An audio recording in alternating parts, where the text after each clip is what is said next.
working. Like, let's see. There we go. All right.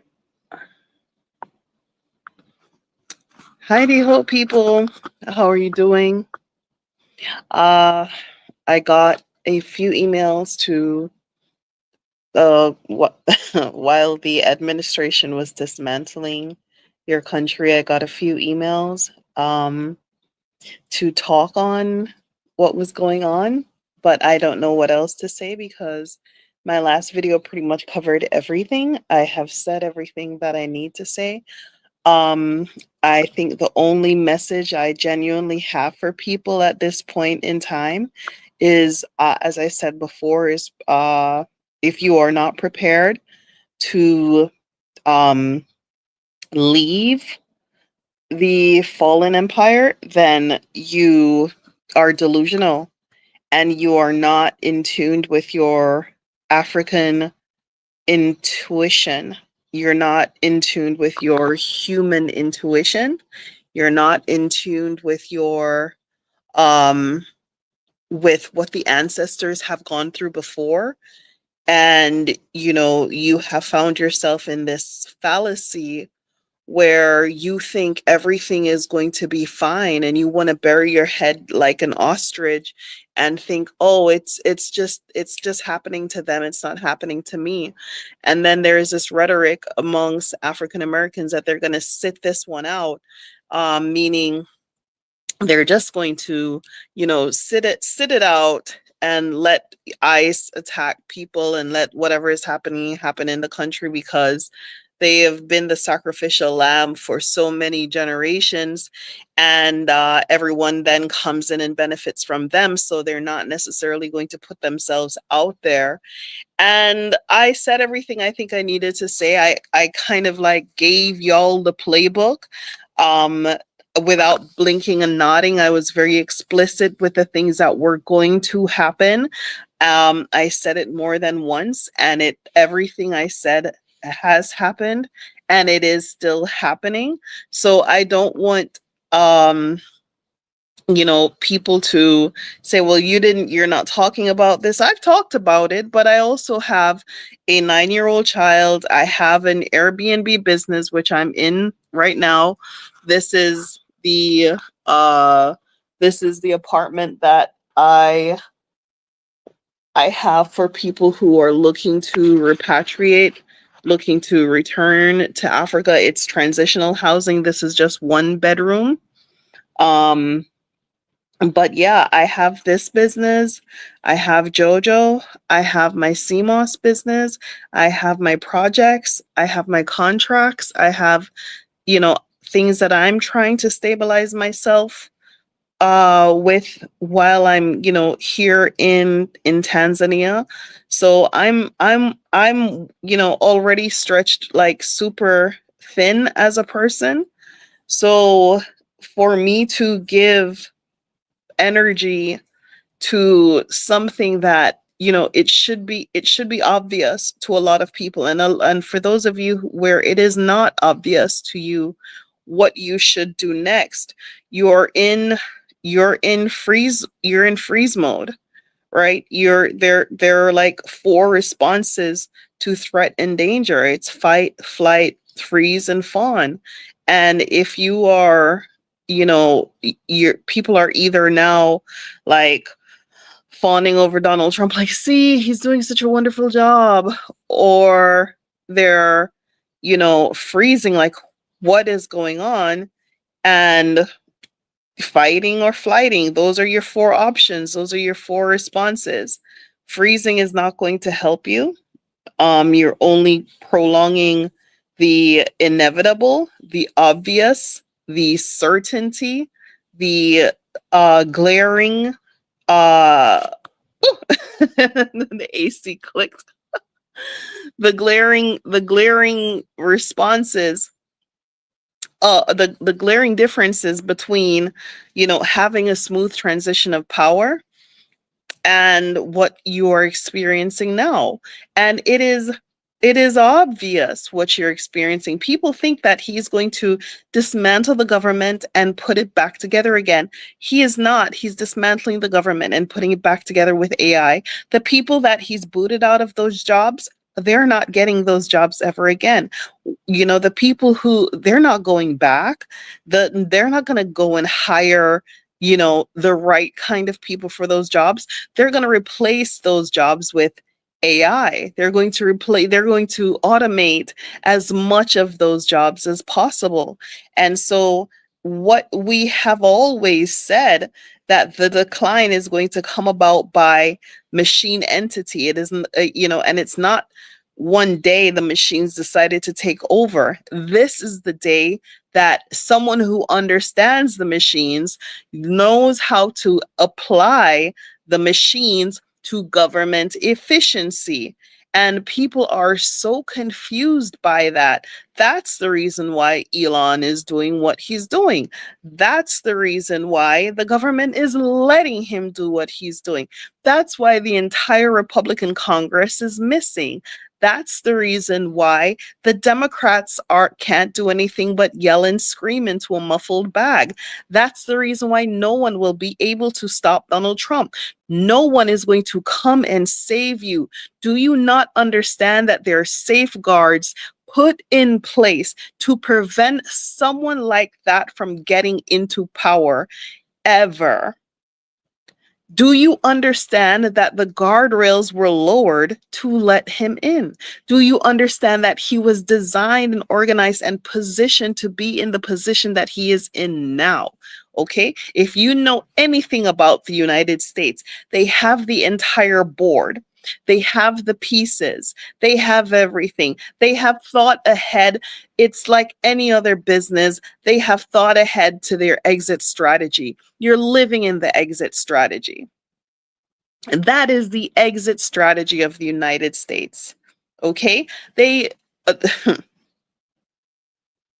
anyway, I really don't want to say any more because you are all there living in it. You see it, but you don't understand it.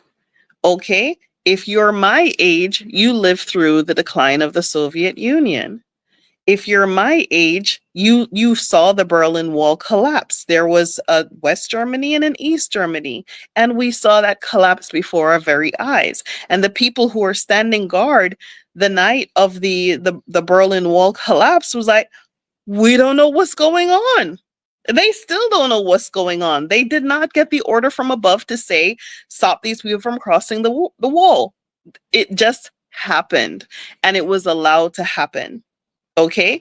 And there are so many different indications and signifiers economically, socially, the activity of the government that's saying, listen, this dog and pony show is over. There is a new dog and pony show. This man is a convicted felon. He said it in his, for when he was running first, when he was running for office first, he said, I can shoot someone in the middle of broad daylight on Fifth Avenue and nothing would happen. I would still win. Does that sound like someone who doesn't know the play? Does that sound like someone who doesn't know the position that he is in? Does that sound like someone who doesn't know what the deal is?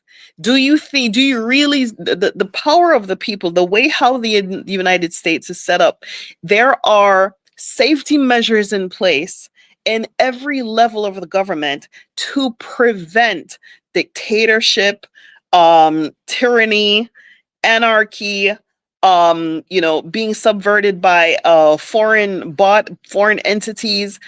And that begins with the election. You vote in the United States for the popular vote, and you vote for the electoral college. Almost, they will make the decision for the country, and no one is speaking on that. No one is saying the safety guards were off duty the night of the election. No one was saying this man caused an insurrection on January the 6th for the smooth transition of power to allow Joe Biden into office. Instead, he had a mob descend upon the Capitol to overturn and prevent his own vice president from transferring power. Okay? That happened. And he still won. What does that tell you? That tells you that the people who actually make the decision for who becomes the president of the United States are in on the gig. They were in on the gig. I think Hillary Clinton won the popular vote, but she didn't get the electoral college vote. So it's not far-fetched for this man to win the popular vote and not get the electoral college vote, but he got both. He didn't just get the electoral college vote, he got the Senate, Congress right off the board, unhinged power. And that's why the last live that I did when I talked about 1934 Germany, and the first thing I said was the mistake that Germany made was they gave the office of chancellor and president to Hitler. They invested it, they joined those powers and gave it to one person. Go into the halls of Congress, there are no Republicans there. There is a consolidation of power under one person. And I'm going to tell you why this is dangerous. Do you see all of these judges that Biden installed before he left office? Do you see all of these people, the checks and balances that were put into place? Do you see all of these lawsuits that were filed?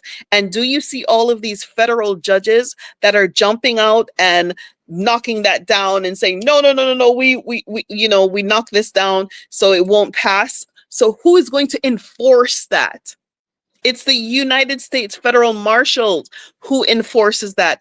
And as the president of the United States, he sits at the top of the defense of the country. Therefore, who do the federal marshals report to?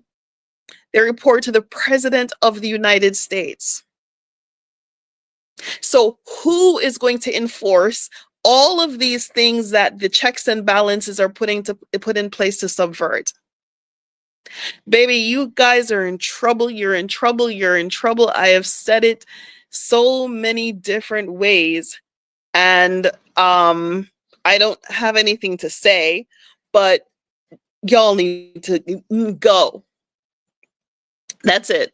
That's all I have to say. I have a place for you to be.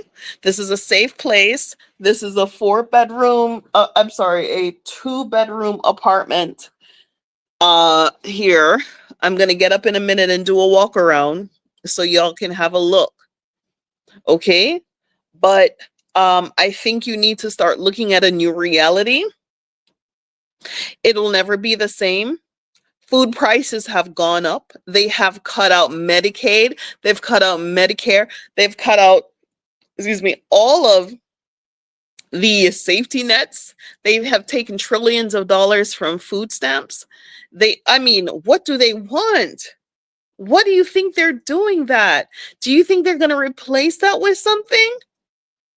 Y'all are in trouble. It is better to be in a foreign country with no safety net and have to get up and map out your day every single day to try to make sure that you eat just like the lion, just like the leopard, just like every other creature on this planet, to map out how you are going to survive, then sit in that boiling pot and pretend that there are safety nets and pretend that something is going to happen or something is going to change. Okay, now all those people that they've laid off, mass unemployment, all of those people that they have pushed out of the country, all the food is rotting in the fields. Where is your food gonna come from? The last video I told you that it's you Black people and white folk that they want to go back into the field and do the picking. There is nothing to pick. There's nothing to pick. There's no respect for the farmers. There's no respect for how the society works because that's how they want it. This is exactly how it is supposed to be to their playbook. Nothing is off. Nothing, it's only off to you. Okay?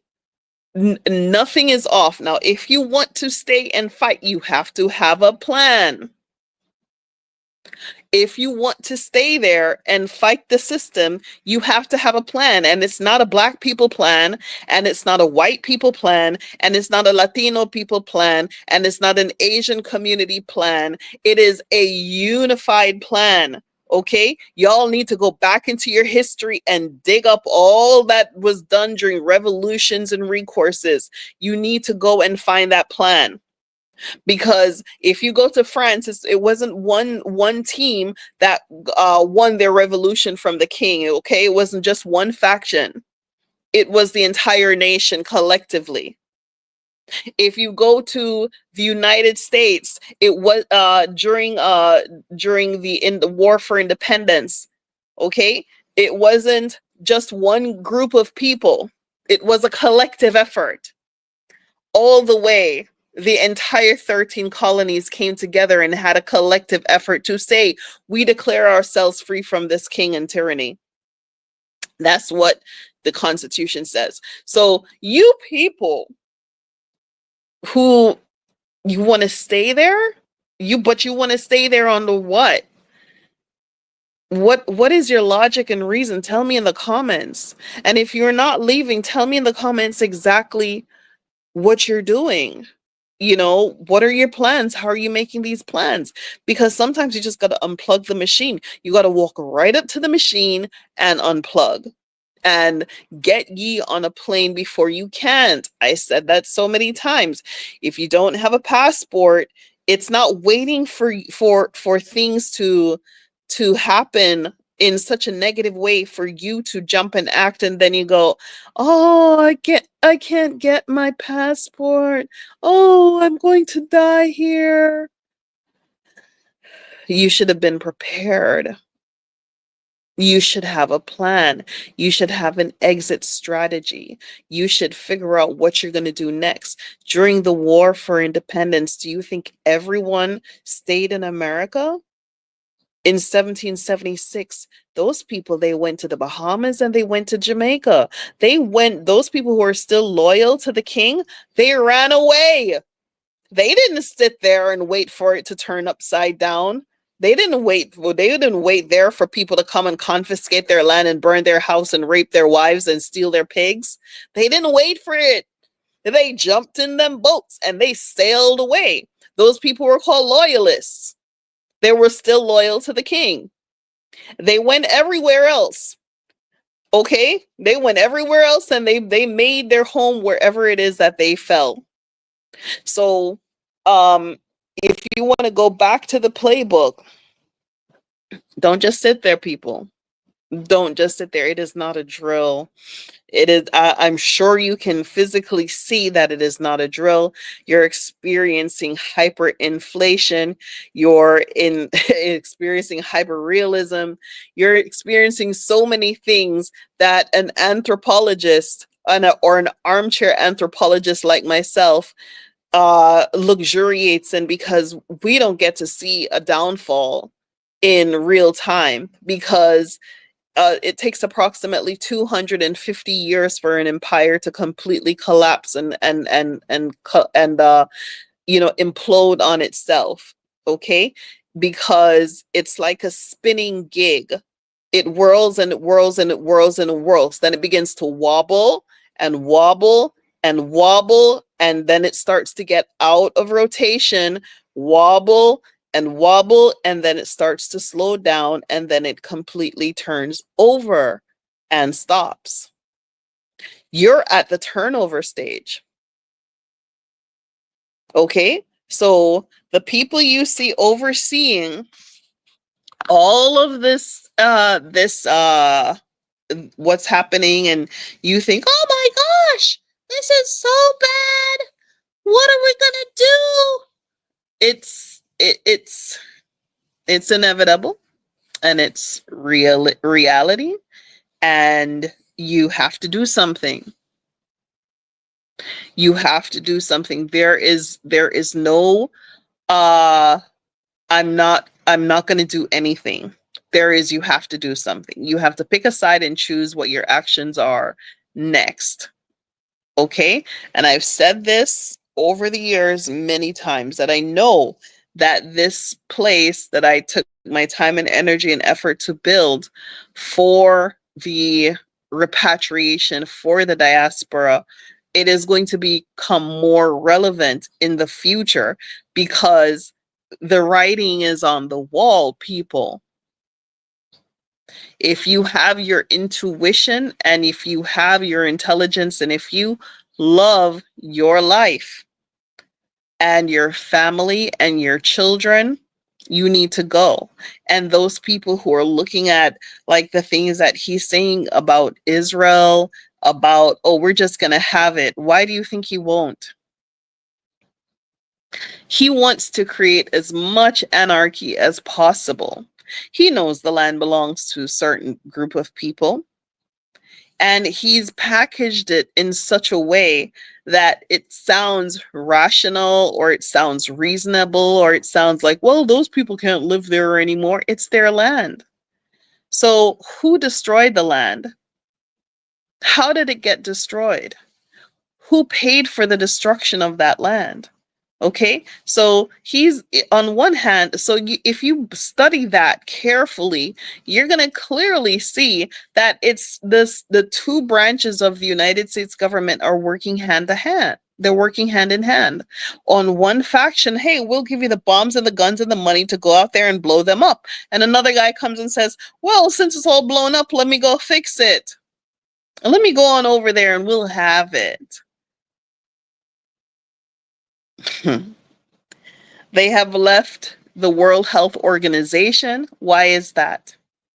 Because they know what they're about to do next. If it's going to come down to mass vaccination, if it's going to come down to anything that they feel like they can get away with without having the ramifications of the World Health Organization over their shoulders, they're going to do it.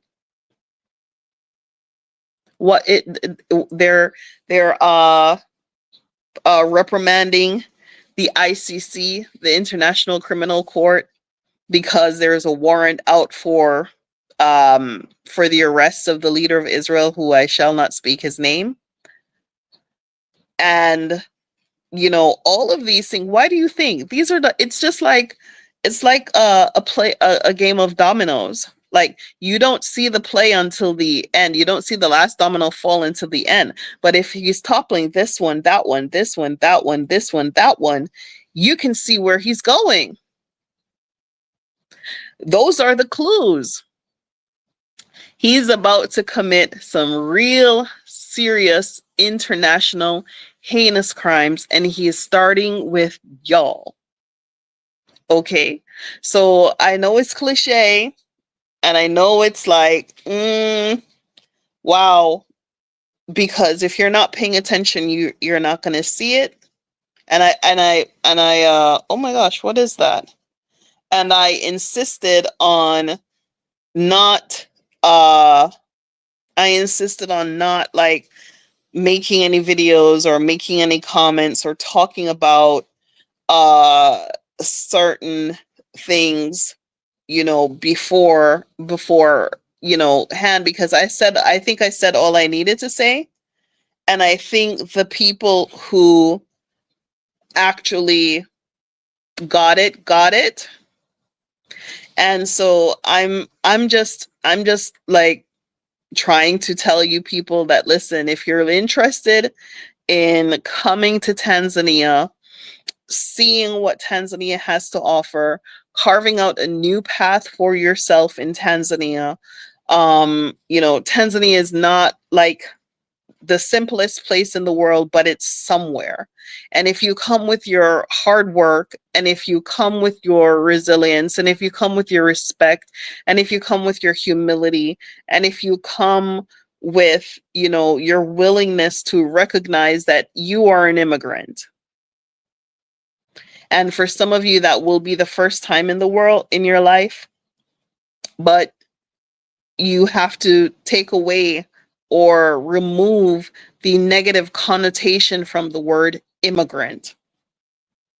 Societies do not grow without immigrants. That is a fact. It is a reality. Societies do not become dynamic without immigrants. Immigrants bring new ways of thinking. They bring new solutions to problems because they have seen things happen elsewhere. And so they're able to apply solutions that you don't see because you're dealing with the problem every day. And so immigrants are valuable. Immigrants are who built the United States in technology. Okay? The foundation, the structure was built by forced slave labor and the economy of free labor of Black people. Yes, that is true. But it is the dynamism of immigrants that helped to move things forward. The ideas, the opportunities from the immigrants who said, well, let's try this, or let's invent this machine to do this, or since we now have steam power, why don't we try to put this idea to this? And that's how societies and cultures are built.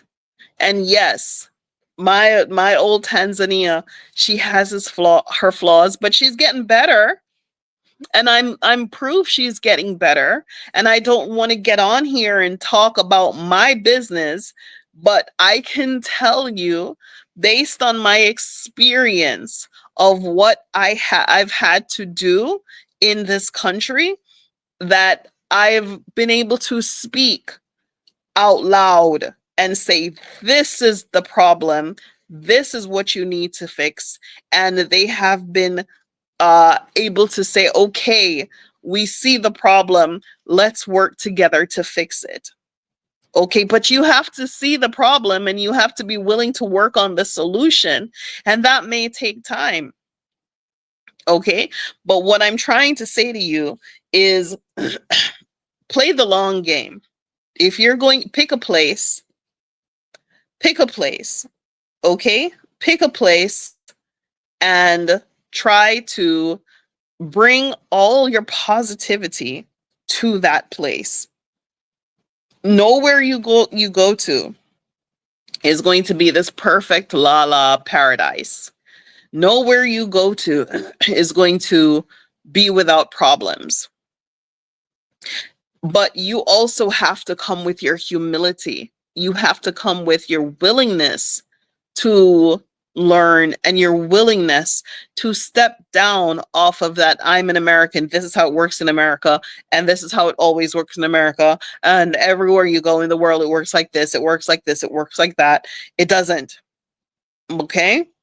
You have to disassociate yourself with the culture that you were raised in, that we are number one, we are right, we are the best, we are everything. You have to remove that concept out of your culture, out of that culture out of your mind. Right? When I worked in tourism, there used to be a trope about, you know, the American tourist, and the image, the caricature was this big belly, tight t-shirt, white man, you know, super fat and wearing glasses and a hat and drinking a beer and had cut off pants and flip-flops, and, you know, and he was like, America the best.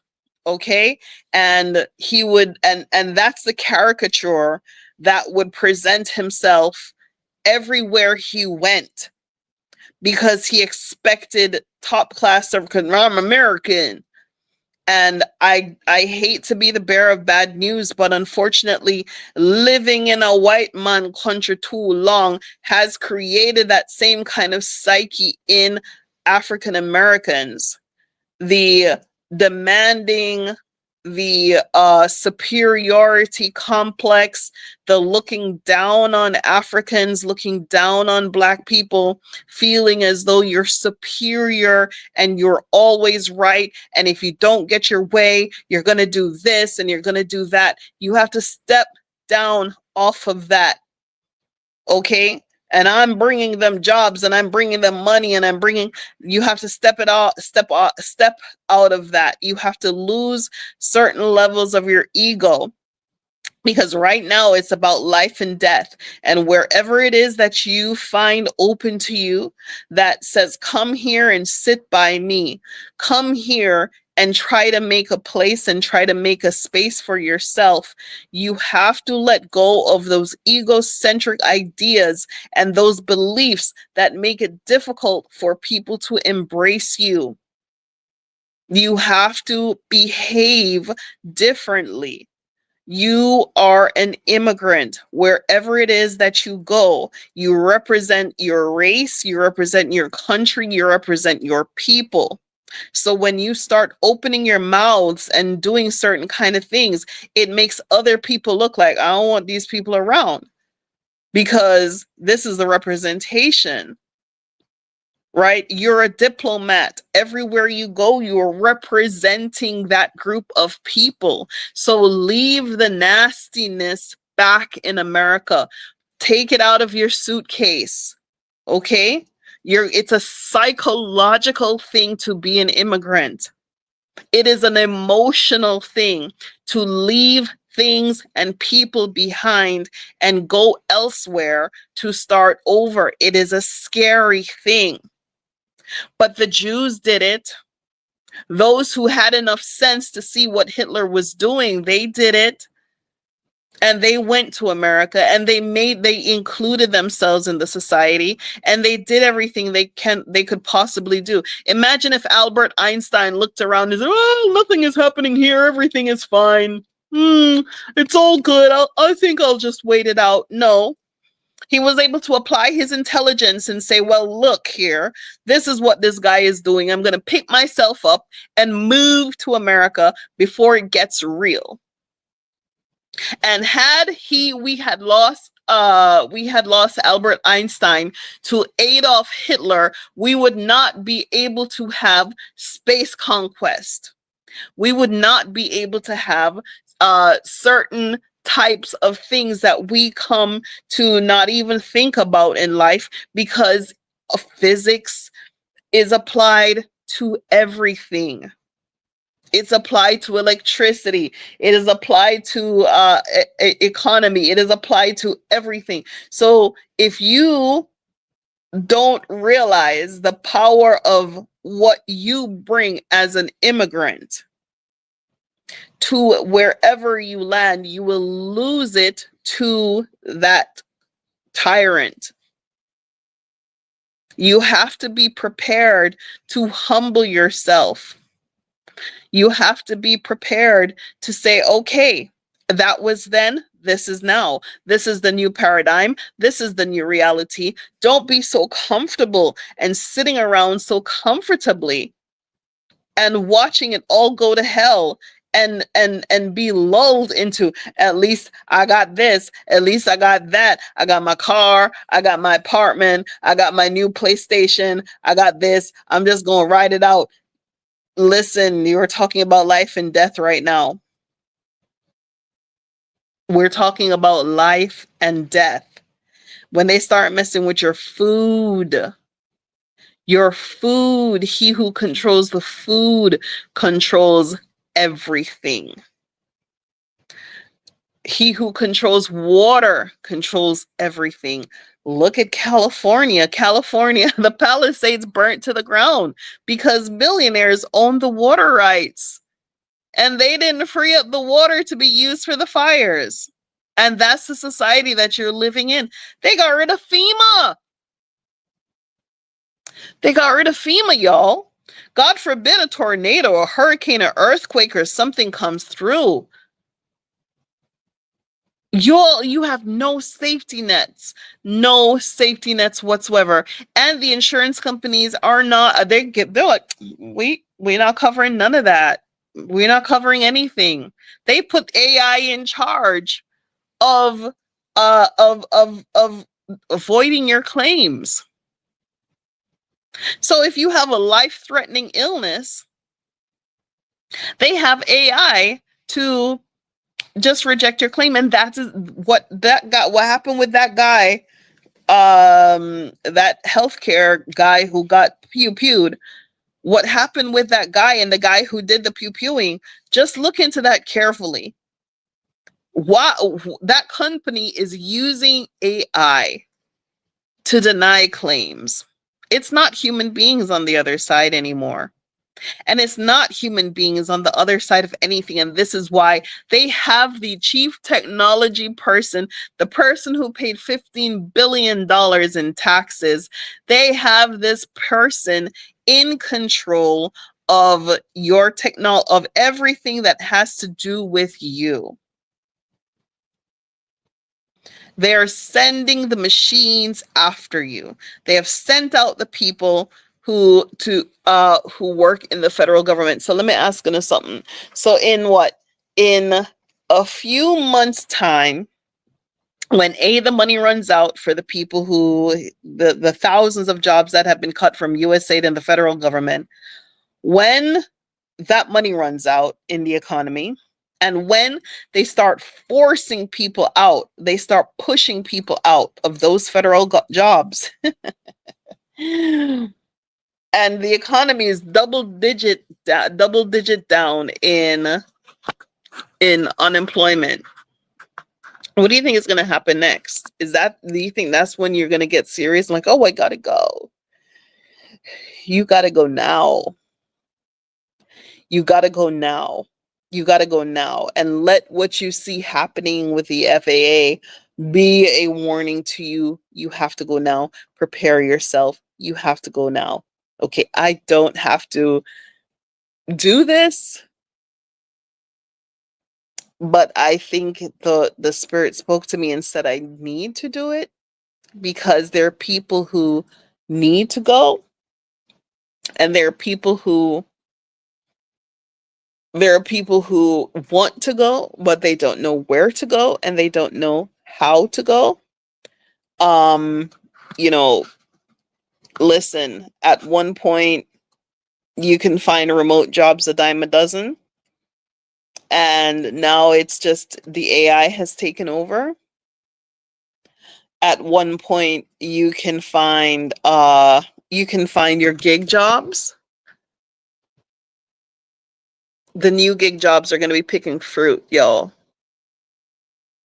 There's nothing wrong with that. But if you want to put your degree to the side and go pick some fruit, it's good. But it will not be enough to sustain yourself and your family with no safety nets. Don't you see the play? I told y'all the play, the last video. I told you the play.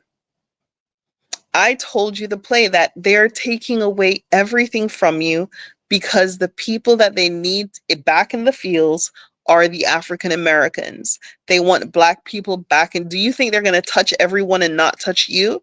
They touch the federal government, and you think they're not going to touch you? They've touched immigrants. You think they're not going to touch you? They touch women to try to force women to have as many children as possible. They took away all of those safety nets from women. Do you think they're going to touch everyone and not touch you?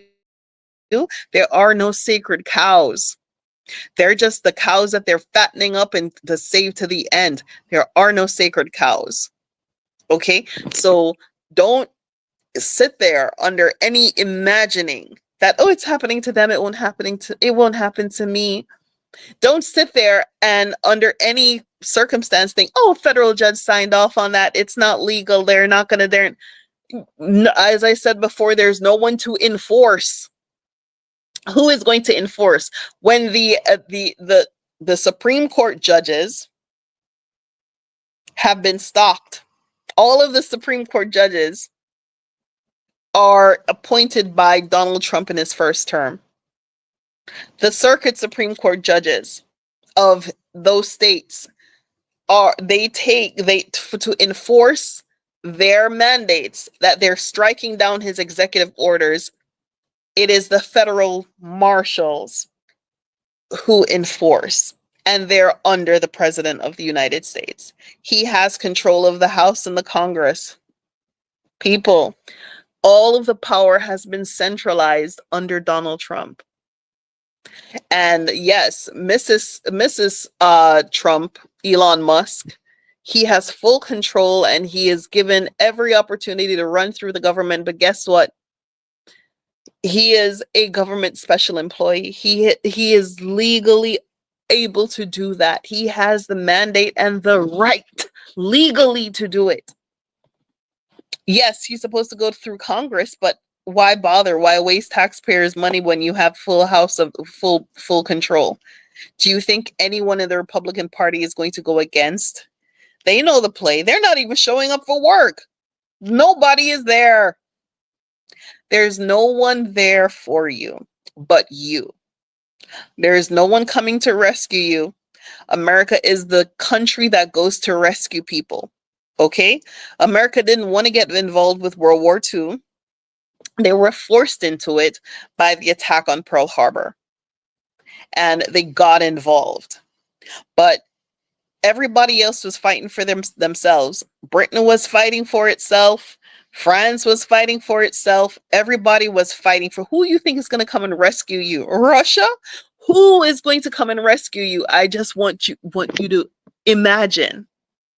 Do you think the French are coming? It is you who are going to rescue you. You are going to rescue you. You are going to pack up your stuff, pack up your kids, and get the hell up on out of there. And if you need to know how to do that, this channel, go all the way down to the first videos. You're going to see a lady with a 4-year-old child, knowing no one whatsoever, go to a foreign country by herself, not speaking the language, not knowing anyone, unplugged, picked up herself, and get the hell up on out of there and never go back. I have never been back. It cannot be a place for you. Do you not feel the pot boiling? What do you think is going to happen next? How are you going to feed your kids? The price of eggs has gone through the roof and they took away food stamps. What are they saying to you? Oh, I'm sorry. I think I was muffled there. What are they saying to you? What are they saying? What is the blueprint? You can't feed your kids and you can't feed your family and there are no safety nets. The federal job you were able to rely on, you no longer have. They've taken away USAID, that soft diplomacy. Soft diplomacy is very important. Soft diplomacy allows a country to deliver aid and kindness towards other people, that allows those governments to look at the aiding country to say, wow, I'm going to vote for whatever you need in the United Nations.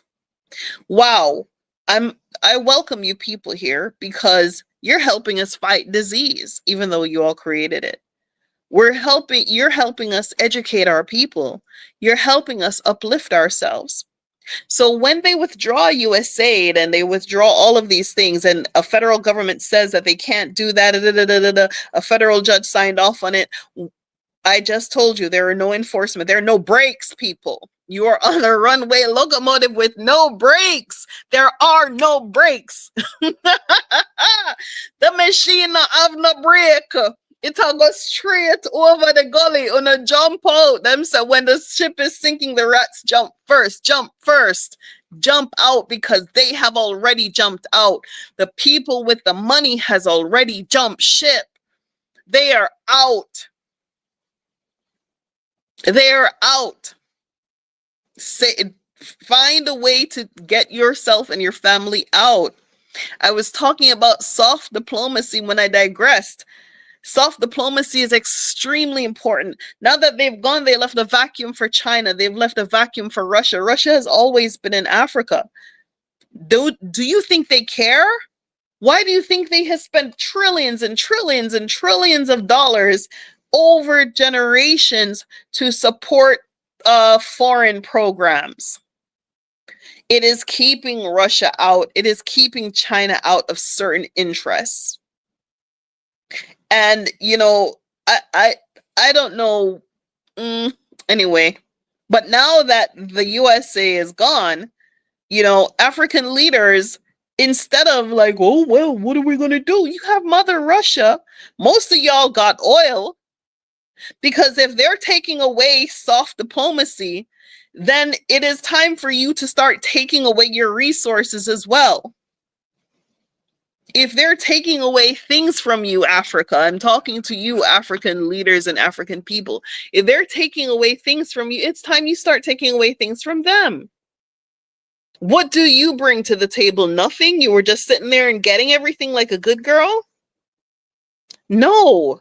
Whatever it is that they were getting off of you, make sure you take up that take that off the table too.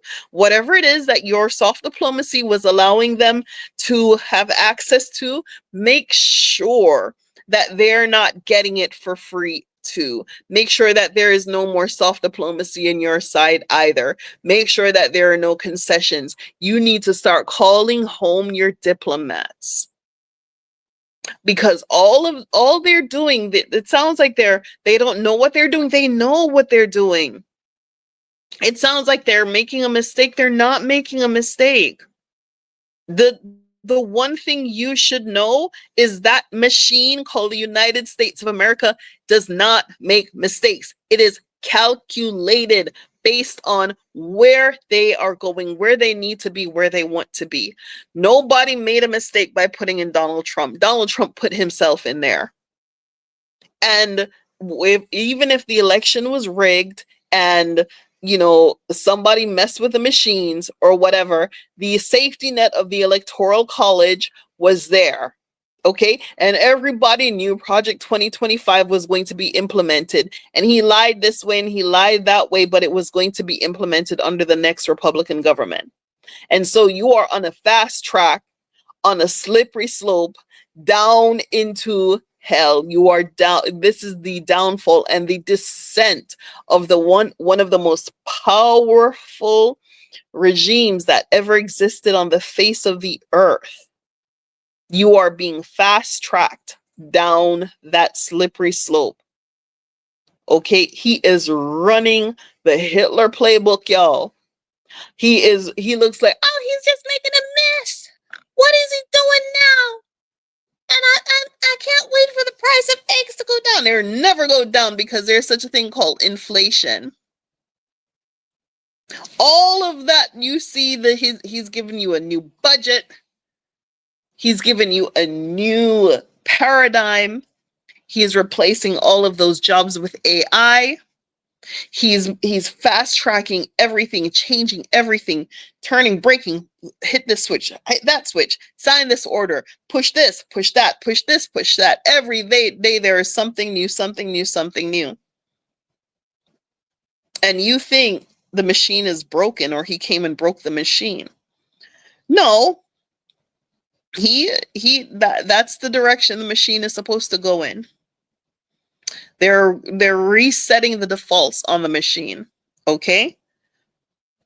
They believe that they have enough people, enough Black people in the country to go and pick the fruits, to go and pick the cotton.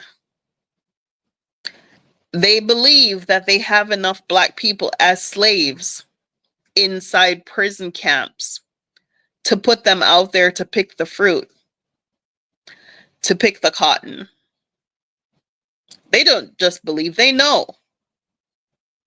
And so they're coming up with all different kinds of things just to get you get as many black people in prison as possible. They want y'all out there in the streets, and you think the safest place for you to be is not go out and not interact and not engage. Let me tell you, if they want you, they will get you. Now is not the time of Republicans and Democrats, and it's not the time of white people and black people. It's not the time of Spanish people. It's not the time. It's the time for everybody. And they are taking advantage of the divisions in your culture, that this one never stands up for that one, and this one doesn't organize himself for that one, and this one, they love that. They have always enforced and created that. They're taking away DEI, diversity, equity, and inclusion, whereas their own white women were the ones who benefited the most from DEI. Why is that? They're creating war against women. They're coming after the voting against women. There is one state that said there's one state that said that if you a woman, you have to get permission from your husband to vote. You need permission from your husband to vote, ladies. They're setting the clock back on the machine. I've said as much as I think I can say. I didn't want to explicitly go into details in the last video, but in the last video, I said as much as I could that those of you who can leave, those of you who are in certain places that think you are, oh, it's going to be fine. It's not going to be fine. It's not going to be fine. It is not fine. You're in danger. They have gotten rid of the federal people, the people responsible for the federal nuclear warheads. They've gotten rid of them, and then they want to hire them back. No, let AI do it. Let the AI do it. What you're competing against is not the Democrats, and it's not unemployment, and it's not the price of egg. You're competing against the AI models. All of this has already been put to AI. Okay? They're trying to cut cost and cut waste by replacing everything with technology and AI. That's what they're doing. That's what they're looking to do. That's what they're trying to do. Now, what are you going to do? That's what it is. Period. Point blank. They've taken away food stamps. They've taken away Social Security, the things that they said they wouldn't touch. They're taken away so much. That's what they're going to do. What are you going to do? Because if you think that you're going to just sit there and not do anything, right? You're setting yourself up for failure. You either need to leave or fight. Those are your two options. And if you're going to fight, you need to organize yourself and get rid of your biases and your separatisms and your Muslim, anti-Jew, anti-gay, anti-white, anti-Spanish, anti-Asian. You need to get away from that if you're going to survive as a culture, as a people. And if you're not willing to get off of all of that, then you need to pick a place on the map, take it and spin it around away from the Gulf of America. Pick a place on the map and spin it around, spin that globe and find you a good quality place that you can go with your goodness and your kindness and your wellness, and go and live as a decent human being and raise your children and be with your wife and take the little that you have out of there. Collectively, as a people, you are mighty. Okay, it is Black people that are boosters of the retail economy in the United States. Okay, take your 1 trillion plus out of the economy. They'll miss it, but I mean, they're trying to save as much money as possible because they have the AI. That's what Elon is doing. I'm not agreeing with what he's doing. I'm just telling you like it is. I'm just telling you like it is. This thing that he has created, under their laws, it is perfectly legal. This Doge to go into the federal government and just touch this switch and touch that switch and blah, blah, blah, blah, blah, blah, blah. There's no recourse. There will be no recourse. There will be no jail time for any of them. There will be nothing is going to, no one is coming to save you. Superman isn't going to come from the sky. No one is going to come and save you. This is how the story goes. They have designed a machine to minimize government spending. And if you're a frontline junkie, if you've been watching PBS for years and years and years, they have been talking about this from the 2000s, where they said they would get rid of the Department of Education and privatize the education system. The technocrats have been saying this stuff for a very long time. They tap dance with this party, they clap dance with that party, and they work and they wait and they work and they wait. They have their strategies. The extreme right have what they've been working on for generations. Okay? And guess what? It's not just an American thing. It's not just an American thing. That Project 2025 is a collaboration of not just the United States, but also far right governments all around the world. And you have someone like Elon Musk financing all of that all around the world. So if you want to run and you run to Germany, you're going to encounter the same thing. If you want to run to Italy, you encounter the same thing. Do you know where you may potentially be safe? Africa. Because right now Africa is on some real stuff. Africa is like, oh, forget them. Let's save ourselves. Let's do what we can do because they need us. They need our rare earth minerals. They need us. They need our oil. They need us.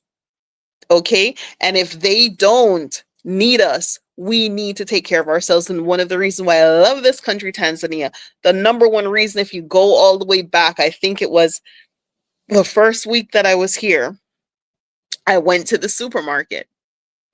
And that was my economic test to see if this was a place that I could actually live. I went to the supermarket, I checked the price of things, and I picked up everything. And I looked at where it was made. The number one thing that I looked at was cooking oil, because it's one of the number one imports of food, because you can't do anything without cooking oil. And Tanzania makes their own cooking oil. And everything said made in Tanzania, product of Tanzania. So I knew I could eat on the Tanzanian dollar. I couldn't eat on the T shilling.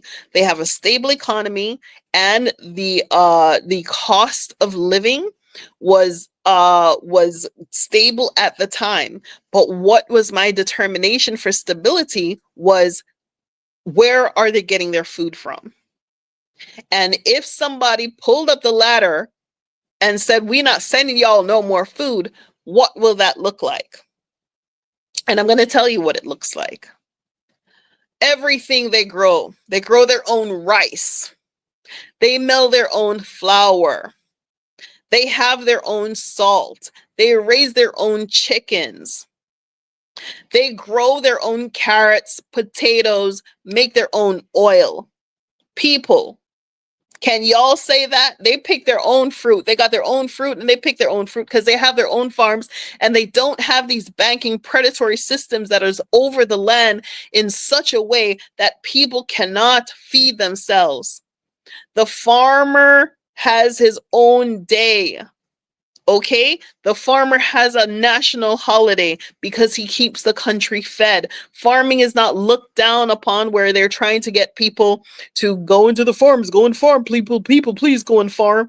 No, and there are no excessive overreaching loans on people's farm, on people's food.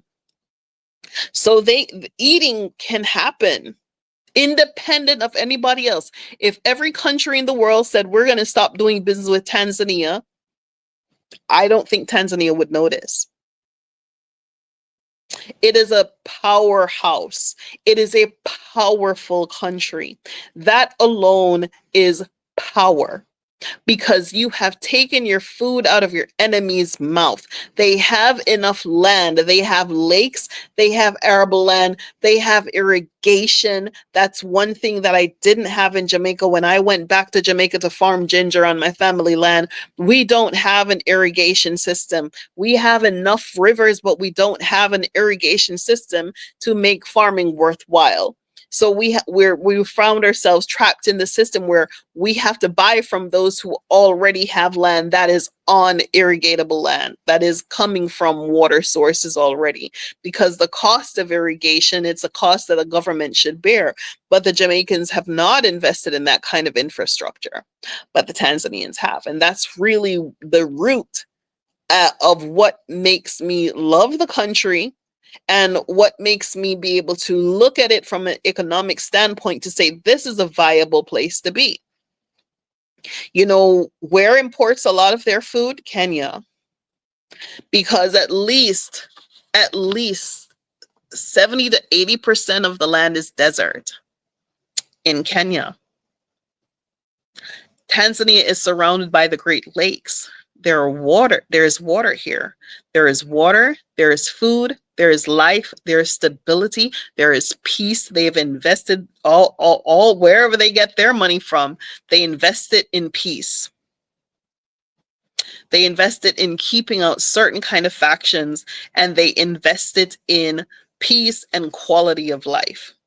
So if you're about peace and, you know, just trying to get away from the kind of culture, that the kind of predatory and violent culture that you grew up in the United States, well, you know, look at Tanzania. I keep on saying, well, y'all don't have to come where I am. Look at Tanzania. I keep saying you don't necessarily have to be up under me, because I know I'm not in the position to handhold anyone. But I do have facilities, and I'm in the facilities, and this is where I am. Okay, and I'm just gonna walk around with you. So it's a small self-contained apartment. It has its own facilities. Okay, it has all of the amenities that you could possibly need. It has its own private bathroom. Okay, it has its own washing machine, and it has 4 beds. Okay, so this is a self-contained unit, and it has its own entrance. Okay, so I'm gonna take you all outside because the sun is rising, and I like to be out there when the sun is coming up. But I just wanted y'all to have a look around. Okay, this place is on Airbnb and it's on booking.com. So I don't necessarily rely on the diaspora or people who are looking to return to Africa. But back to the truth of the matter, this is exactly why I built the house to begin with. And for those of you who are a little, wait a minute. Okay, so the security guard turned off. All right. Okay. Yeah. So this is the reason why I had taken this house and renovated it to begin with, was for the diaspora, for the return. And there, hello, good morning. It's my puppy. Hi. Yeah. So you're just a few steps away from the beach, and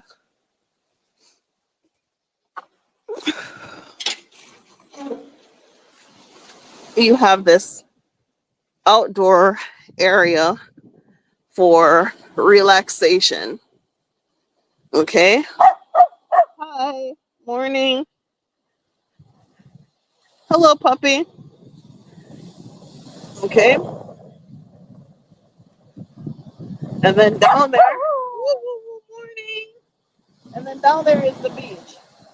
Okay, we're having high tide now, so we have a lot of the seaweed that has come up, a lot of the sea moss. But yeah,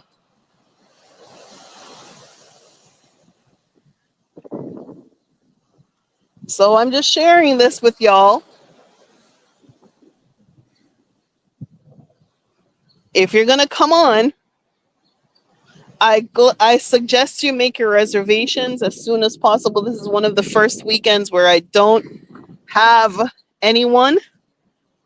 Who is that? Hold on. Yeah. Hold on a second, people.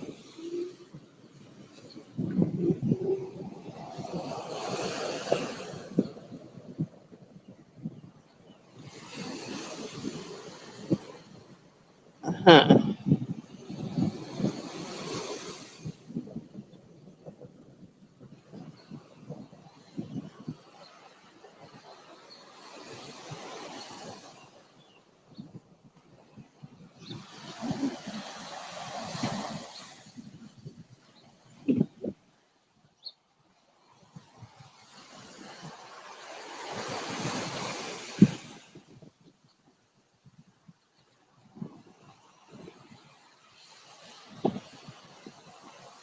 Mm-hmm.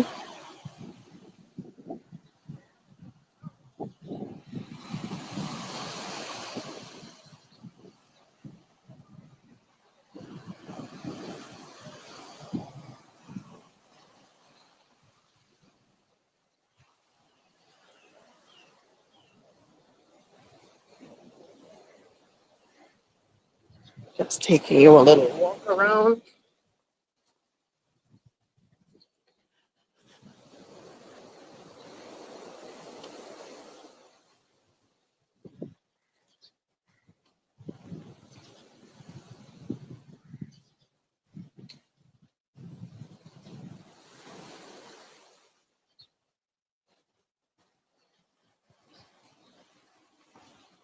Hello? Habari? Salama? What? Why were you in my place? I'm sorry, I was just stretching here. No, no, no. You were in my yard. Yes, you were. I saw you. You didn't come inside. You were just here. Okay. Okay. I only saw you through here. Yes, yes. You didn't come. Stretching here, yes, yes. Okay, good. No problem. I'm very, very sorry. No, no problem. Your name? Frederick. Okay. Mimi Mama Jojo. Yes. Okay. You're welcome. Yes, you can stay there. That's no problem. No, don't come inside. We have guards here. Yeah. Okay. Okay. Fantastic. Yeah, yeah. All right. Thank you very much. You're very welcome. You're welcome there. All right. But here, Never. yes, we have security and cameras here. I won't trespass. Okay, no problem. Thank you. Okay. All right. So I saw I saw this man like through the open blocks like here, but I didn't see him in the yard. But I do have a security guard here. So I just wanted to check on it because I saw him, but I didn't see him go down. So he said he's just doing some exercise because it's a nice flat surface there. No problem with that. So um yes. So that's locked. And the dogs were telling me there was somebody there. But anyway, that's what it is. Okay. So it's a culture on respect. And I don't think that was anything to be alarmed or worried about. He was telling me where he lived and who he was. But you have an idea. It's a peaceful place. It's a quiet place. He's welcome to exercise there if he wants to. I have no problem with that. But anyway, I was letting y'all people know that when I set this place up, I didn't set it up for me to come and live here. I didn't live here. In fact, I already had a lovely home in Unonio. And when I started to do the CMOS, it became difficult to manage the staff that were here on this property. So I had to come here. But y'all have this for yourselves, okay?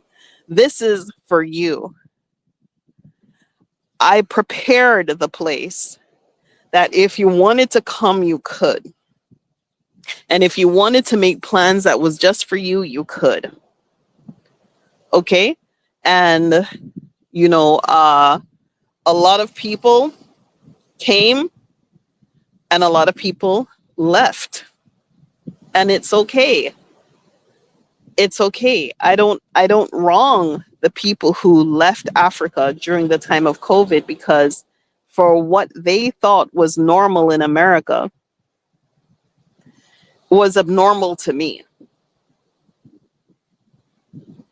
And I don't think I can say any more than what I've already said.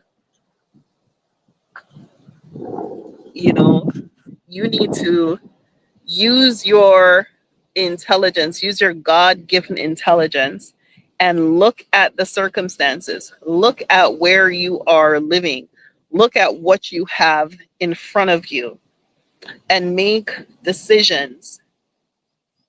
Okay, you have a place, it is peaceful, it is quiet. Um, you know, you have an opportunity to get away. You should prepare yourself, prepare your family, make your plan. I have a company. I've also established an NGO here, but it's a different kind of NGO. So until certain things fall into place, you know, but there are things that I can extend to you if you're interested. Okay, but I've realized that the kind of people that I need if I'm going to get people involved in my company are project managers. Like, I would prefer people to have the project management professional certification, because without that, um you know, people aren't always going to understand processes, and when you try to explain processes to people who don't have the education, it's very difficult. And I just made a decision that the way I want to do business going forward is only work with project managers, because it's very difficult to work in the manufacturing space and the processing space with people who can't see things on a step-by-step basis. I built this house by project management. This was a dilapidated building that had fallen in complete disrepair due to its proximity to the sea. And there is everything. I had to touch everything. I had to touch everything. Okay. So there is a lot to be said for how you think and how you do things. And if you're going to come here, you have to come here with certain kind of professional knowledge and professional skills. I am not telling you that Africa is for everyone. I'm not telling you that all y'all need to come, because some of you need to stay right where you're at. Okay? What I am telling you is the things that you expect out of your society is not going to consistently be there. Okay? I'm telling you that what you expect out of your society, what how you expect your society to perform, how it always has performed, is not going to perform that way. Okay? And it is better to be elsewhere where you have quality of food, vitamin D, a good culture, a good respectful culture of people to deal with, than to be with than to be in a society that continues to devalue you and undermines you, right? So I can see him walking back and forth through the there are like these little holes in the in here, and I can see him walking back and forth through there. So he's exercising on that ramp. That's what y'all should be doing. That's what I should be doing. That's what y'all should be doing. Y'all should be here exercising because the tide is high now. So maybe he wanted to exercise, but he didn't have a place. Okay. And I had surfaced that area for y'all. That's what you should be doing. You should be out here leading yoga classes. You should be out here exercising. You should be out here forming your groups. You should be out here putting yourselves together, right? And I know a lot of people believe that I'm so like Pan-Africanist and they don't want to be around all of that kind of energy. I'm not just a Pan-Africanist. I'm a pro-Africanist, and I'm a pro-African person. But I'm not necessarily going to shove my thinking down your throat. Some people just want to live, but what is the philosophy that is going to cause you to live? You have to be living under a philosophy. Christians live under a certain philosophy. Muslims live under a certain philosophy. Jews live under a certain philosophy. I live under the philosophy of Pan-Africanism. I believe in the support and the unification of Africa and African peoples everywhere in the world. Okay, and with such belief, I am going to live in a place where I can support and be a part of a culture that aligns with my values. If I'm going to get married to someone, I need to be in a relationship that supports my values.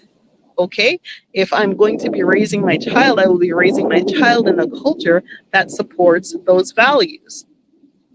So that is how I do. I'm not sitting over here making any plans or we got to do this and we're going to do that. No, I don't have that kind of energy to be so aggressive.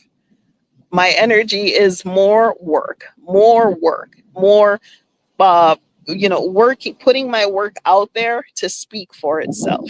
So don't think you're going to come here and get, you know, Malcolm X and Martin Luther King and planning and all that kind of stuff around, so far extremist. I'm not that kind of person. I'm not that person. I don't have that energy to be that person. What I have the energy to do, though, is to live well in a culture that supports and reflects my values. And I strongly suggest that you all look at yourself and look at your philosophy and look at your values and look at what works for you. Okay. And at this point, I'm going to tell you the God honest truth. I built this place for the diaspora, for African, for Black people. But if I was waiting for y'all, I would have died of hunger. So it's not just for African people anymore. It's for everybody who sees what's going on and needs to get the hell up on out of there. It's for Canadians, it's for Americans, it's for Jamaicans, it's for Caribbean people, it's for German people, French people, English people. It's for all of y'all. Because you are all living in some extensive version of a dictatorship. Okay? So if you're willing to get off of your high horse and believe that America is right, and America is everything, and America is the center of the world, and you tie that to your identity in such a way that you can't be anybody but American, wherever it is that you end up, then this is not for you. Okay? What I'm looking for is you, the person. Do you recognize that you have some good things? You have some good qualities. You recognize that you have a a gift that you can share with the world. Do you recognize that you're a good person? Do you recognize that you have, a family that you would like to raise and give them the best of everything, and that you are a good thing, and wherever it is that you go, you are going to take your good thing with you? If you know that, then come on, honey, come on home. It's time to come home. It is time to come home. Okay? Here you go. This is my reality. Okay? This is my reality. This is what I fight for, and this is what everyone with drama competes against. They're competing against peace. Okay? So if you're not a dramatic person and you just need to start over, here you go. Every single day, this is my reality. I don't get to see it every day because I got to go work for it. I got to spend a lot of time in my office and a lot of time working on things, but I can hear it and I'm surrounded by it. And I got coconut and I got vitamin D and I got sunshine and I have people and respectful people. And I have a community and I have a culture and I have a country that loves me. And a lot of things that I knew I could never do in America, I've done in Tanzania. A lot of the things that I could never think of in America that I thought were boundaries and barriers in America, the same does not necessarily hold true in Africa. And if you get to know me better and I can share with you some of what I'm doing and what I've done, you'll get the picture. But if you want to hold on to beliefs, negative beliefs about Africa, and you know negative beliefs about culture and negative beliefs about you know who you are in the world, it might not be the most constructive place for you to be. But the thing that I do know that y'all need to do is do something. Don't just sit there. There are no checks and balances. A lot of the executive orders that have been struck down by federal judges all over the country are non-enforceable. Who is going to enforce them? So there are no brakes on the machine. It's a go on the gully. The machine is on the loose, y'all. All right, so that's my rant for the day. I just wanted to share with you that you have options. For those of you who are so inclined to get out of there, look at Tanzania. You can come through here. There are ways of finding permanent housing, and we'll figure it out. I have a company, I have a business. We do provide work permits for investors into the company. So there are plenty of options and plenty of solutions. But if you just want to come and live quietly, this is the place. Okay? They can feed themselves. They don't depend too much on imports, to the point that I was making earlier about feeding yourself. This place, they feed themselves. And big-headed me, I still like my American apples because it's my go-to food. And an American apple is about 1,000 T shilling, which is less than what, 25 cents or something? Yeah, 1,000 T shilling. $1 is 2,600 Tanzanian shilling. So, yeah, about what, 50 cents for apple? Somewhere there about, right? So, I always buy my apples every week. And the other day, the apples they're 1,000 T shilling per apple. And the other day I went to buy apples and they were 1,500. 1,500. And those apples, I believe they were getting the apples from South Africa. That's where they said they were getting apples from. So there are plenty of apple groves, apple trees, all around in Tanzania. So it could, I thought they were getting the apples locally as well, but the apples jumped up to 1,500. And that showed me that those apples were being imported from somewhere that is going through it right now. So if my apples in Tanzania came out to be 1,500 T shilling overnight, then what's happening to y'all? What are the prices of eggs? What are the prices of apples in America? What's going on? Uh-oh, my phone. Sorry.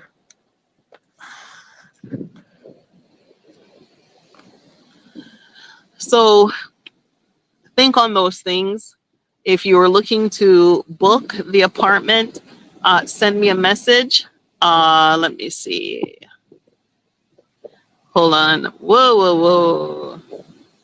Oh, wait a minute. Hold on. I had it on full screen, y'all. So let me see the comments. All right, let me read the comments here. What? Hey, Kendra. Wow. Oh, Kendra is saying she wants to leave, but she can't. She doesn't want to leave with her son in school. Kids are always in school, right? Kids are always in school. And Flytime says, looking to take her baby out in June. Yeah. Wow. Joseph Brown says he's Nigerian and he lives in America. And he says this kind of government is common in African countries. Exactly. Y'all are living in a third world country. You're living in a third world country with first world stress, y'all. You're living in a third world country with first world stress. Why don't just go and live in a developing country and go develop that country? Pick a country and go develop there.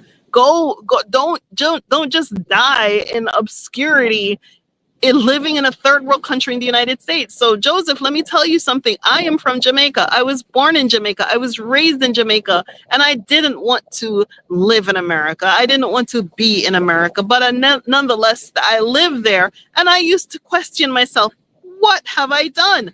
Why is this? This place is just like Jamaica.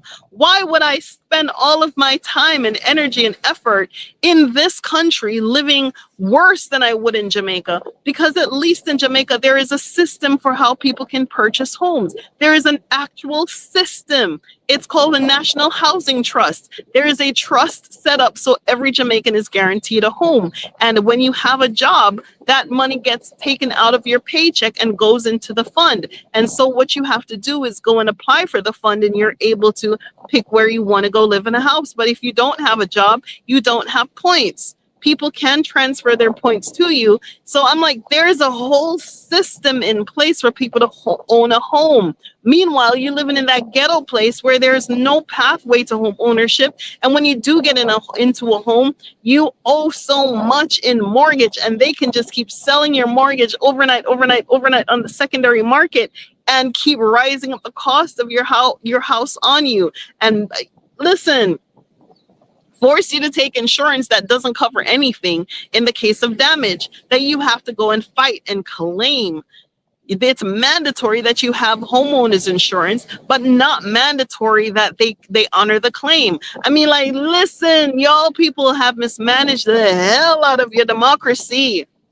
You have allowed these people to go unchecked for decades and generations. You have not put your mouth to the wheel. As a matter of fact, I can't even blame you, because that's the way that they designed the culture, that you are so exhausted, too exhausted to fight back.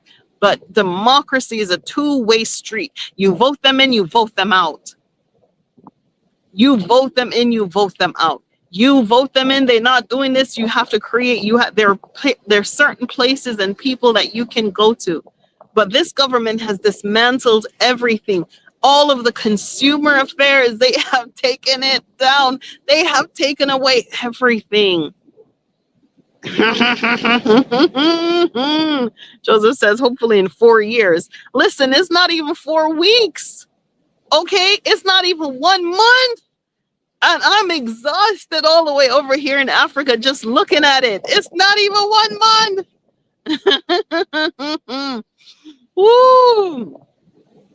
Fly time says, exactly. Jamaicans are gonna, Americans are gonna bug out. Americans are going to bug out. Seems like they're imploding the country, almost like we will no longer be a superpower. We will only be nothing, own nothing, and be happy. That's what they want. Listen, there's a book. It's called 1984, written by George Orwell. That should be required reading. I'm sure it was required reading, even if you're in high school or college. Go back and read that book. Okay, the energy, the ministry of peace is actually the ministry of war. Everything is double speak. They spy on you through your TV, through everything. They're controlling you through everything. They're manipulating you through your food, through everything. Go back and read 1984. It is all in the playbook. Okay, and go and read Propaganda by Bernays, because that's what it's come down to. It's propaganda and gaslighting the entire culture. You people are living in an abuse culture. It is designed for abuse and creating predatory thinking amongst its people, because the top, everything is predatory. The government is predatory. So you start thinking in predatory terms. And when you start thinking that way, when you leave the country, you start looking at other people as you're the predator and they're the prey. And it doesn't fly anywhere. It doesn't fly outside of that country, because it's a eat or be eaten or be killed kind of culture. Okay? There is no share. There is no communication. There is no dialogue. There is no community. There is none of that. Okay, it's wild. It's always been wild, and I don't know how you could take that to be normal. And if me as an immigrant pick up myself and leave my house and my tree and my dog and go to America to have a better life, and I'm living worse than I would if I had stayed in my own country, then what is the point? What is the point? I just need to ask y'all, those of you who are immigrants, what is the point? Okay, and then I can't go back to Jamaica, because Jamaica is dependent on the U.S. economy, and if tourism goes down, if you think back to the recession, when tourism went down, people like me, I was in Dubai, but when the tourism industry went down overnight, I worked in the industry. And when the tourism industry went down, Jamaica also collapsed, because there was nothing for Jamaica to trade with. So when all of those hot body girls stop coming to Jamaica because they cannot afford it, when the society has been strangulated, what's going to happen to Jamaica? So you Jamaican people, let me talk to you straight. Everybody else leave the room. Jamaica, let me talk to you directly. If you're living in America now, and you think that you're going to go back to Jamaica and you're going to go and live, you're moving back to the 51st state. Go to Africa. And not necessarily Ghana, because I don't know how people can live in Africa with Miami prices. Ghana is our ancestral home as Jamaicans, but those are Miami prices. Okay? And the pollution of not just the beaches and the environment, but also pollution of the culture in West Africa. Psychologically speaking, I feel like I'm still living in America. So pick somewhere stable. Pick somewhere that you can, when you're an immigrant, you're going to have to be on you're going to have a plan in your head and have a budget and figure out how you're going to survive. Okay? And how you're going to do that, and how you're going to integrate, and how you're going to get involved in the culture. But you can't just go there and be like you're on vacation. You're not on vacation. You Jamaican people, listen to me.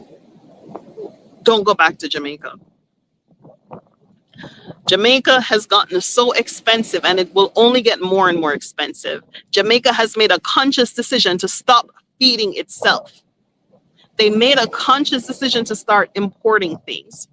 And those few people who stay in Jamaica and manufacture, because they buy their oil, they buy this, they buy that, manufacturing drives up the cost of goods when it's produced in Jamaica, because you're almost damn near trading on the US dollar. So the cost of energy drives up the cost of manufacturing. So if you think you're going to go back to Jamaica and start a factory and this and that and that, the only way for you to survive in that scenario is to reach the export market. So you're back to America again. So if America is Jamaican, people say if America you live on top of America, yeah, lash if them quint you drop off. So using those banana culture metrics, how do you expect to survive? Go to Africa. And I'm a champion for Tanzania. I love Tanzania. I love Tanzania. I love Tanzania. I love Tanzania. No matter what them do me, you hear me come on here and complain and moan and groan. I do love the country. I love the country and I love the people. There is enough electricity here. They have hydroelectricity. They're building their dams. They just built a high-speed railroad system. They have enough beach. They have enough sunshine. They have enough food. They have enough. I mean, really, all they need is some people who have some damn sense. That's all they need. That's all they need. And so I'm going to take this as an opportunity to introduce the people with common sense and you Jamaican people, you industrious people who like to work, who like to go and create things and like to go and find new ways and like to go and plant the ground and like to go and say, okay, I'm going to start a new farm, or I'm going to do packaging beans or something like that. You want to finding a way to Tanzania. Tanzania is magnificent. It speaks to the farmer generation, which is my parents' generation. I come from the tourism generation, okay? In Jamaica, culturally, prior to I think 1991 or 1992, when the International Monetary Fund forced Jamaica to privatize all of its industries, Jamaica had a thriving culture on thriving agriculture. We had a great agrarian culture. We had banana exports. We had sugar exports. We had coffee exports. We had cocoa exports. Agricultural exports was our number one means of GDP. Tourism was number two.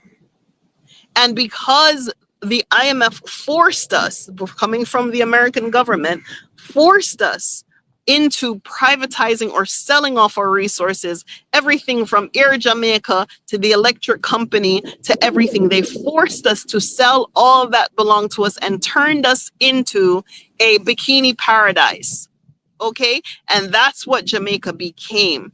So there are people in my age, I'm Gen X and beyond, and maybe some millennials too, that still remember that the way how things really work, the true power is in agriculture. And if you still have that in on the blood and in on the thinking and in on the mind, and you can pick up a hoe and pick up a fork and say, yes, I'm gonna go Africa.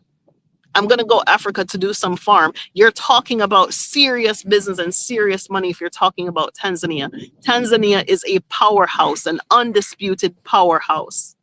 It can feed itself. It has enough water. It has a stable economy. It has peaceful people. You see the little man was just right there exercising. Nothing wrong with that. I don't see nothing wrong with maybe some other Miss Mary would be like, you can't stay here. He can stay there if he wants to because he's doing it peacefully. And he asked me if he could, and I said it was fine. Okay. And he wasn't aggressive and I wasn't aggressive. And that should give you an example of how we actually do things here. You need something from someone, you ask politely. Okay. And you go back and forth until you get what you want done. But you can't come with this brash thinking, as Jamaican people say, I can't stay upon cow, beat cow skin. I'm on the cow. I can't beat the cow skin. Not while I'm here benefiting from their sunshine and their free air. Okay? So use your thinking, use your mind. If you are looking at agriculture and processing, okay, processing in any way, shape, or form, if you're looking at processing, then this is the place. Okay, these people have beans for days. They have corn. They have millet. They have sorghum. Even if they buy flour, they have rice. Some of the best rice, and I don't like rice. Some of the best rice I've ever had comes from Mbeya. Okay, so there is opportunity for import export. There are ways of doing things, you know, but the way to do things is you also have to come together as groups and invest as groups, and not in a way where, oh, why should she be in charge, or why you need to come together as groups and decide amongst yourselves that this is the way that we're going to do things, and this person, we trust this person to make these decisions, so we're going to work together with this person, because you don't get anywhere by rocking the boat and completely trying to derail everything all the time. Okay, so let me see. Flytime says permission from husband to vote. Sounds like that, and it is The Handmaid's Tale. You all living in The Handmaid's Tale. Okay, that is what's going on. So let me just put my little email address here. Y'all see it. You can see it on all of my videos. If you don't, go check the community section. But this is my email address. It is for people who are looking to make a reservation to come. I have a website as well. If you're interested in that, I could drop the link. So it's exodusafrica1@gmail.com. Let me just put it in here. Okay, so that is a means by which you can contact me and communicate with me. You know, there is a lot that is going on, and I'm calling out the real people. I'm calling out the soldiers. I'm calling out the people who are ready to make a transition, who have some fight in their belly left to go somewhere else and try something new and do something new and develop a new way of doing things. And for those of you who are still staying for your children, you can always homeschool, but I wouldn't wait it out. But that's just me. I would not wait it out. I wouldn't wait it out. I knew, me personally, I wanted to leave the United States before Jojo got into school, and that was my my decision. So she started nursery school here, and she's 4 years into primary school.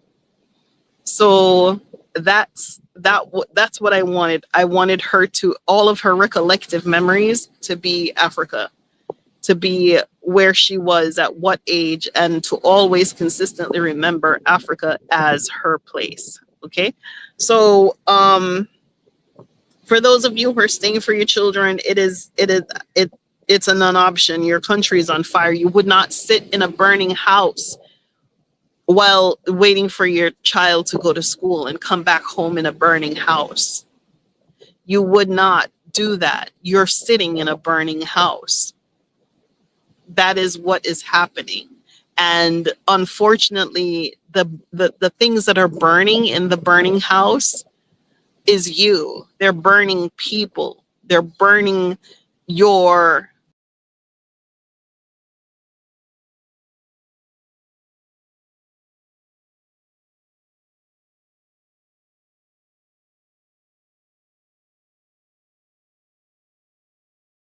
at this. Okay, there we go. Yeah, the thing that they're burning inside of the burning house is not wood. It's you. They're burning your emotional and psychological well-being. They're depending on you to be uh so paralyzed by fear and by all of the crazy stuff that they're doing, that they hold on a second, let me put that here, that they can continue to get away with what they're doing. So listen, y'all, I think I've said as much as I can say. I think I've put it all out there. I think I've expressed to you guys as much as possible the opportunities that are here in Tanzania. Um, and I just want you to make the best decisions for yourself and your family.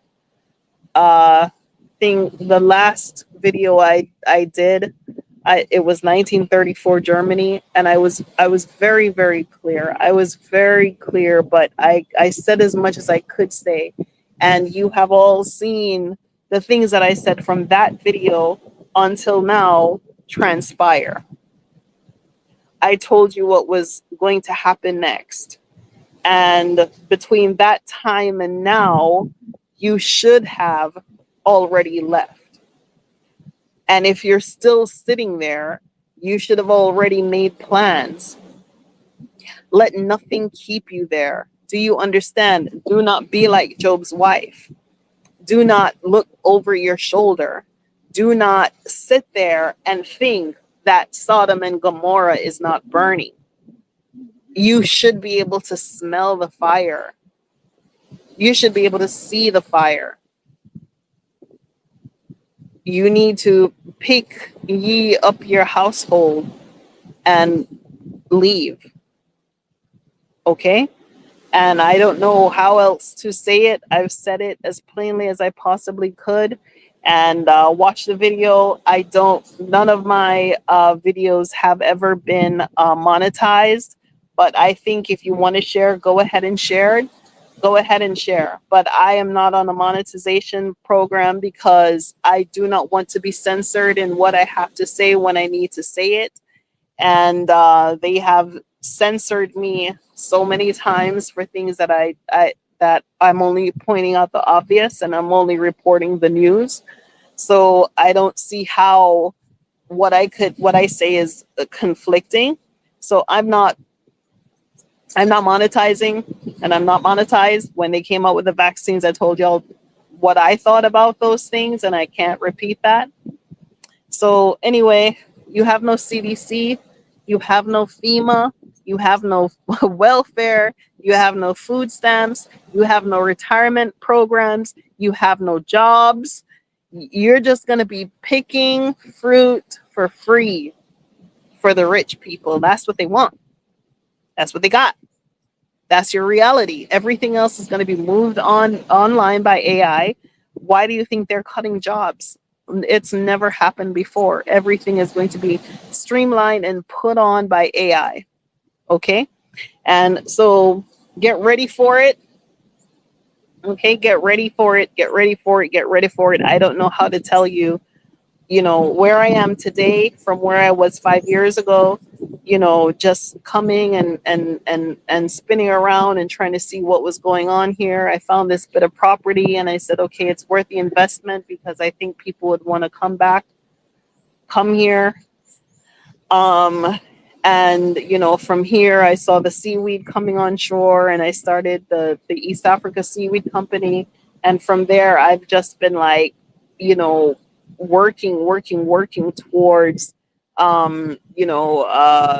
towards the development or keeping some aspects of my processing and manufacturing and development in Tanzania. And I've seen that come to reality. And I wouldn't, if I had stayed stateside and said, "Whoa, what's going on over there?" And I'm not gonna go, you know. And for some of you who do know, I mean, that I was whipped out of the country. I was whipped out, but I could still have made the decision that I'm not gonna. I could stay here. Um, I'm just gonna stay here because it's what I know. I made a decision to leave because I know that what was being presented to me as a society was harmful.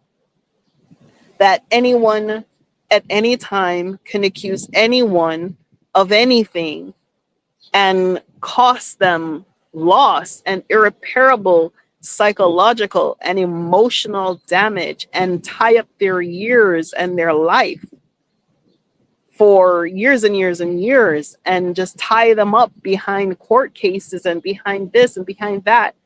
Who could live in a culture like that? Who? I couldn't live like that anymore. Especially that people know how to weaponize the system, and knowing now that they're purposely weaponizing the system, okay, because they've made so many things illegal. They've made so many things a conflict. They've made so many things a point of conflict and a point of contact that it is unbearable for a logical thinking person to see how, if the United States continues on the trajectory that it's on, how will it be progressive for you and your family. So look at your family, look at yourself 5 years down the road, and look at the direction in which this country has gone in less than 30 days. Look at where America has gone in less than 30 days. Now expand that trajectory out 4 years. Where do you think you will be? And I can go back and expand my trajectory from 2020 to where I am now. And I can look at Tanzania as a country and I can expand its trajectory. Where will it be in 4 or 5 years? I can see it because of the trajectory it's on now, the track it's on now. It's on a good track. It's feeding itself. They're making headways. They're looking at things, how they could do things differently, how they can attract more investors, how they can make concessions, how they can, so it's a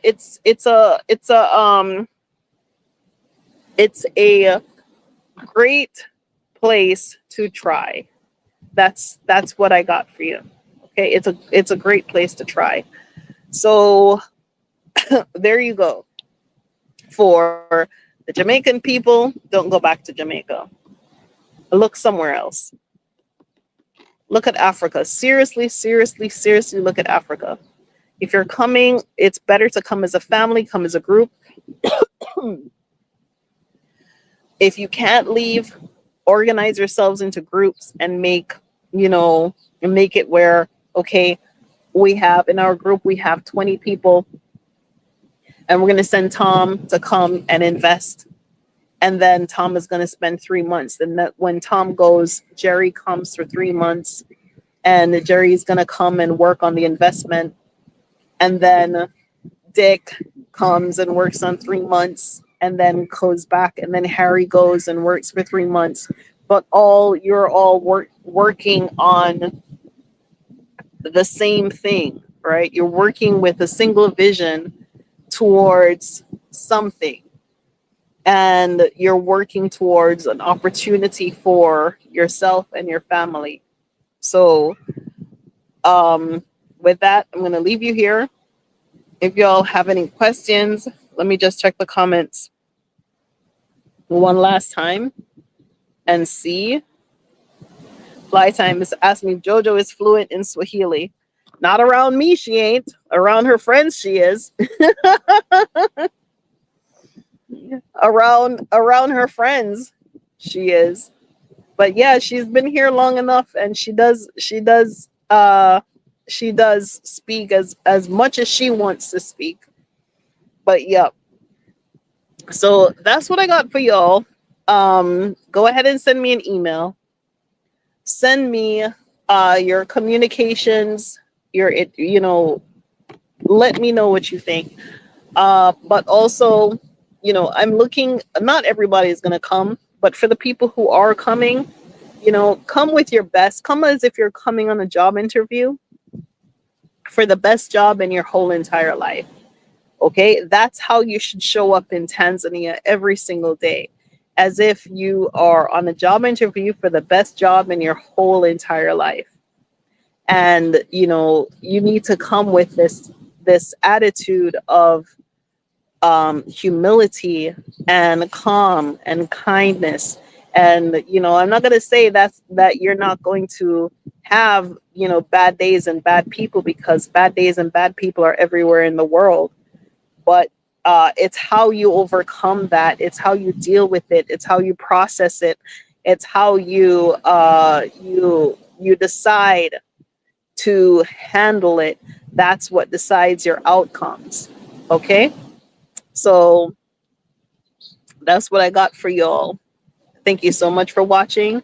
I think I've spent almost 2 hours. It's 1 hour and 54 minutes. But make your bookings, y'all. Make your bookings, because I also have Airbnb and booking.com, and I have inquiries from people almost every day. So I want to make sure that I'm holding space for those of you who are looking to come and those of you who are looking to transition into Tanzania. Tanzania is a viable option. So go ahead and email me. I would love to hear from you. Bye bye.